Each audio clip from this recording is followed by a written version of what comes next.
एक हम गोर बाटी दूजे चाटकोर बाटी तीजे चंदा सूरज बाटी चौथे पलंग पे बैठी बाटी हो। बहिनी पचाए में बेटावा हो आइले पलंगिया से न उतरब हो। बहिनी पचाए में बेटावा हो आइले पलंगिया से ना उतरब हो। दुआरे से सासु आवे दोनों हथवा जोड़त आवे। दुआरे से सासु आवे दोनों हथवा जोड़त आवे। बहू समझावत आवे हो। बहू आवत बाट ससुर तुहार पलंगिया से उतरहु हो।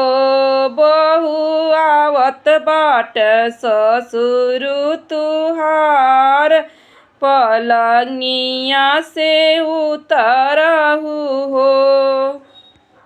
एक हम गोर बाटी दूजे चाटकोर बाटी तीजे चंदा सूरज बाटी चौथे पलंग पे बैठी बाटी हो। बहिनी पचाए में बेटावा हो आइले पलंगिया से ना उतरब हो। आंगने से जेठनी आवे हथवा गुड़वा पीटत आवे।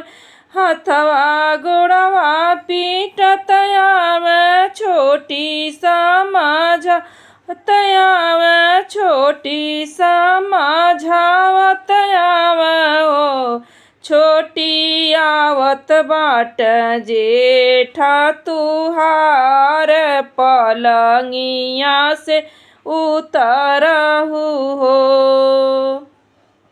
एक हम गोर बाटी दूजे चाटकोर बाणी तीजे चंदा सूरज बाटी चौथे पलंग पे बैठी बाटी हो। बहिनी पचाए में बेटावा हो आइले पलंगिया से ना उतरब हो। ससुर से ननदी आवे दुआरा से नाचत आवे। दुआरा से नाचत आवे हो।